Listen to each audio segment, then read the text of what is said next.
और आज हम चर्चा करेंगे इसी विषय पर।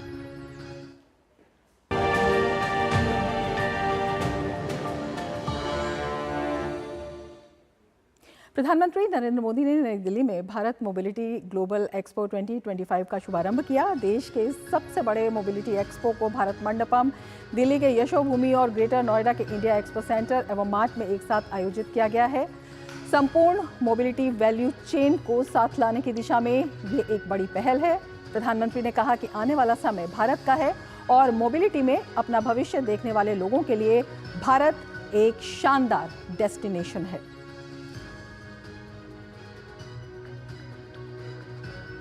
साल में भारत की ऑटो इंडस्ट्री करीब 12% की ग्रोथ से आगे बढ़ी है। Make in India, make for the world के मंत्र पर चलते हुए अब एक्सपोर्ट भी बढ़ रहा है। इतनी तो दुनिया के कई देशों की पॉपुलेशन नहीं है जितनी हर साल भारत में गाड़ियां बिक रही है।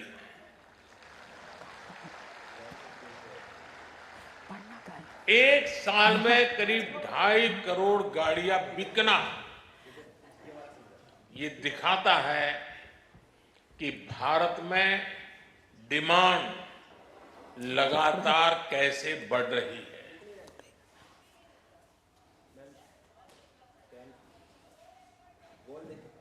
ऑटोमोटिव इंडस्ट्री इनोवेशन ड्रिवन है, टेक्नोलॉजी ड्रिवन है।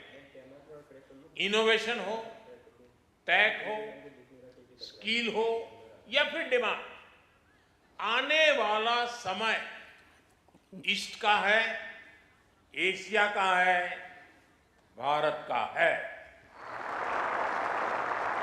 मोबिलिटी में अपना फ्यूचर देखने वाले हर सेक्टर के लिए भारत एक शानदार इन्वेस्टर के लिए भी शानदार डेस्टिनेशन है।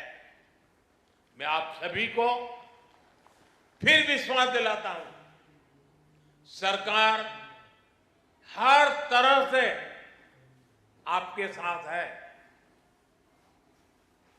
तो मोबिलिटी के किसी भी क्षेत्र में अपना फ्यूचर देखने वालों के लिए भारत है एक शानदार डेस्टिनेशन। और क्यों है ये डेस्टिनेशन, हम ग्राफिक्स के जरिए आपको समझाने की कोशिश करेंगे, क्योंकि भारत की ऑटो इंडस्ट्रीज करीब 12% की ग्रोथ के साथ, इस आंकड़े के साथ सामने आई है। ये अपने आप में एक बड़ा आंकड़ा है। साथ ही भारतीय ऑटोमोटिव और मोबिलिटी सेक्टर भारत की आर्थिक वृद्धि का एक बहुत ही महत्वपूर्ण घटक बन गया है, एक बहुत ही महत्वपूर्ण चालक बन गया है। इसके साथ ही समग्र भारतीय सकल घरेलू उत्पाद में जो इसका योगदान है वो 7% का है, अगर हम इस इंडस्ट्री की बात करते हैं। इसके साथ ही अगर हम अन्य आंकड़ों को देखते हैं तो उसके मुताबिक 7 C's के सिद्धांतों पर जो आधारित मोबिलिटी सॉल्यूशन है, जो इसके सिद्धांत हैं वो अपने आप में बेहद अहम हो जाते हैं और वही इसे गति दे रहे हैं। वो सिद्धांत क्या हैं? Common, connected, convenient, congestion free, charge, clean और कटिंग एज। ये 7 C's हैं, बहुत महत्वपूर्ण। और ये महत्वपूर्ण क्यों है ये भी समझना बहुत ज़रूरी होगा, क्योंकि 2030 तक भारत के $1 ट्रिलियन अमेरिकी डॉलर के निर्यात के लक्ष्य प्राप्ति में ये अहम भूमिका रखते हैं और इनकी जो भूमिका है वो बहुत ही महत्वपूर्ण बताई जा रही है। भारत के विनिर्माण सकल घरेलू उत्पाद का 40% इसी इंडस्ट्री से आता है। तो ये है भारत का ग्रोथ इंजन जो लगातार बढ़ रहा है। जीएसटी में इस इंडस्ट्री की जो भागीदारी है वो 14 से 15% है, 14 से 15% का योगदान है। और इसी की वजह से 30 मिलियन रोजगार के अवसर प्रत्यक्ष या अप्रत्यक्ष रूप से इससे पैदा होते हैं। तो ये अपने आप में बेहद महत्वपूर्ण आंकड़े हैं। भारत अगर प्रमुख वैश्विक ऑटोमोटिव और मोबिलिटी हब के रूप में इसे देखते हैं तो ये जानना ज़रूरी है कि क्यों देखते हैं। और ये इसलिए देखते हैं क्योंकि पहला सबसे बड़ा ट्रैक्टर और 3 पहिया वाहन निर्माता भारत बन गया है, तो ये क्षमता को दर्शाता है।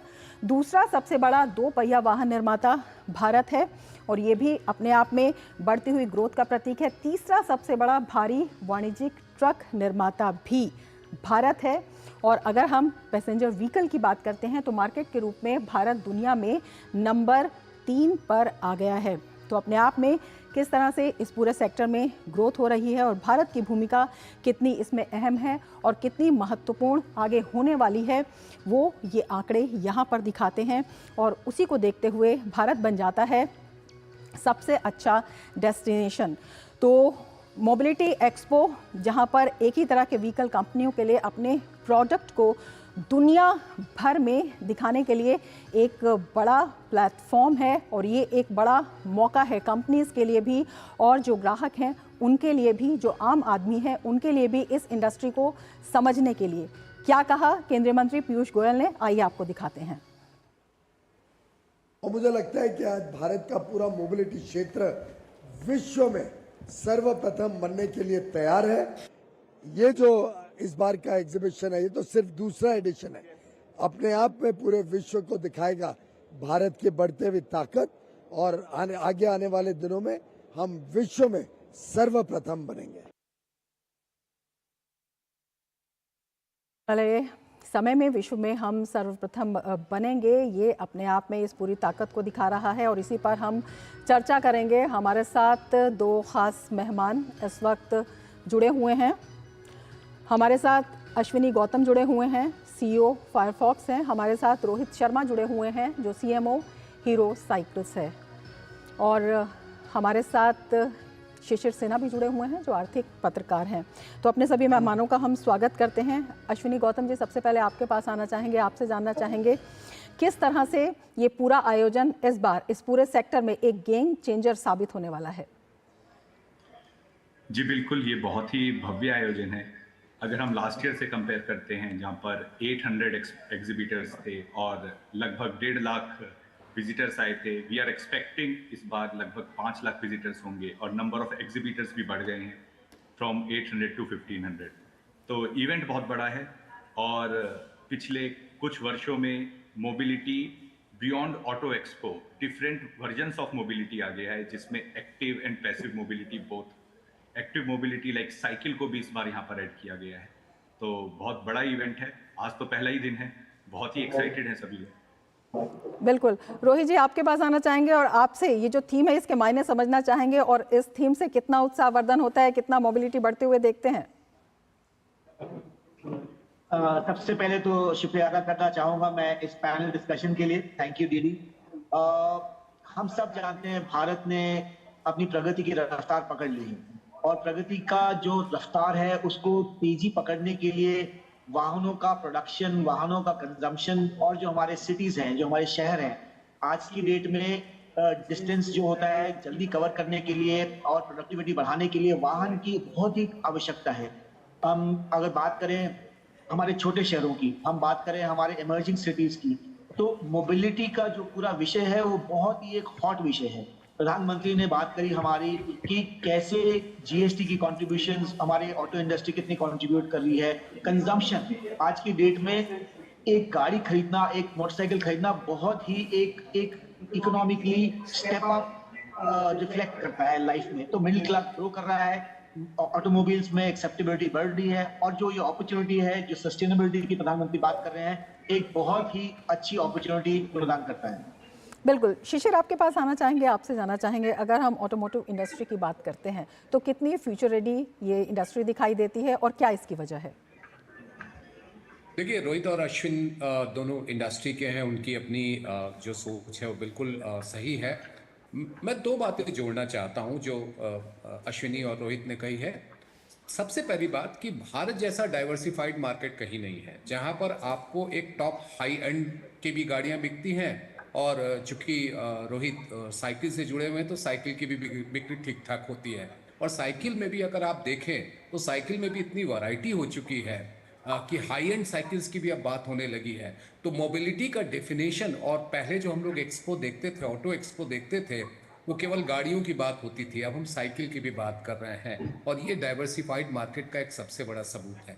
दूसरा, अगर आप देखें कि जो टैक्सेशन में कंट्रीब्यूशन है और एम्प्लॉयमेंट में कंट्रीब्यूशन है, यहाँ पर एक और बात आपको ध्यान में रखना होगा कि जितनी लेबर की जो अवेलेबिलिटी है, जो श्रम है, वो जितना सस्ते पे उपलब्ध है, तो दुनिया के बाजार के लिए गाड़ियों को बनाना हमारे लिए सस्ता पड़ता है और हम दुनिया के बाजार में एक प्रतिस्पर्धी के तौर पर हम उभर करके आते हैं। यही वजह है कि दुनिया की तमाम बड़ी कंपनियां हमारे यहाँ गाड़ियां बना करके दूसरे देशों में भेज रही हैं। ये इस मोबिलिटी एक्सपो की सबसे बड़ी कामयाबी यही होगी कि हम दुनिया के बाजार को दिखा सकें कि हम और क्या कुछ नया बना रहे हैं और वो किस कीमत पर बना रहे हैं, ये एक महत्वपूर्ण है। तो एक तरफ डाइवर्सिफाइड मार्केट जो कि डोमेस्टिक कंजम्पशन का है और दूसरी तरफ हम कॉम्पिटिटिव वे में एक्सपोर्ट मार्केट में कैसे दुनिया के बाजार में कैसे पैठ बना सकते हैं, वो इस ऑटो एक्सपो की एक बड़ी उपलब्धि है। बिल्कुल।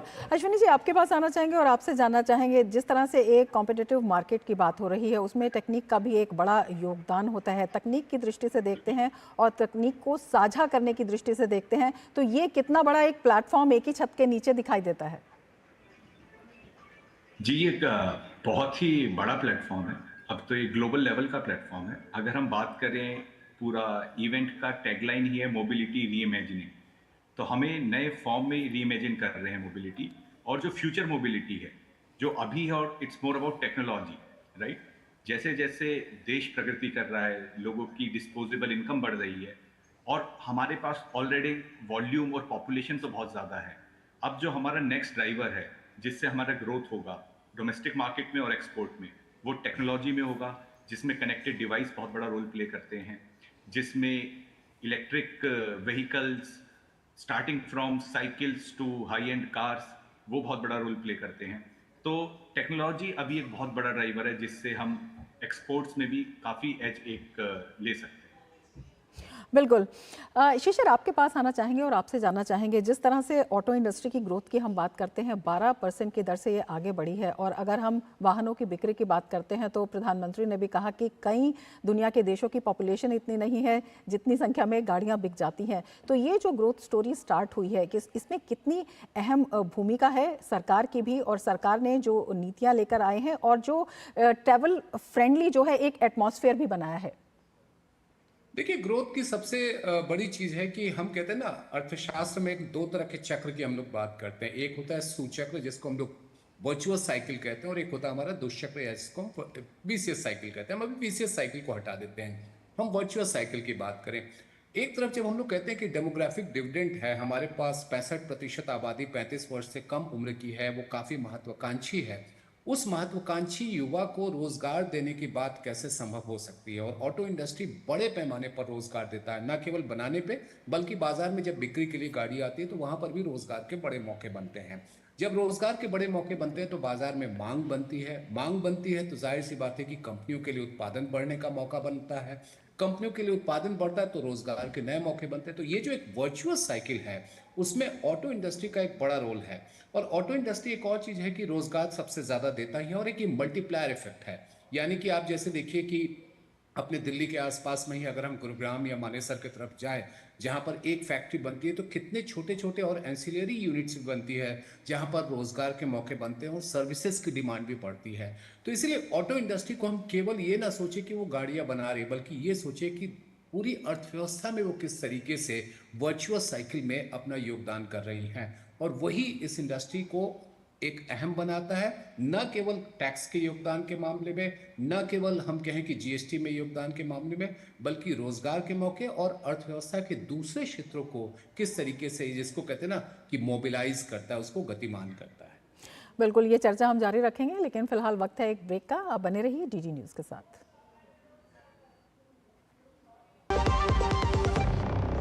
जब धरती चीर कर निकलता है लोहे का पत्थर और मिलता है मोंगिया के जोश से, फिर तपता है, पिघलता है और बनता है फौलाद। अब होता है सरिया सारी खूबियों के साथ। मोंगिया स्टील, मजबूत देश का मजबूत सरिया। ब्रेक के बाद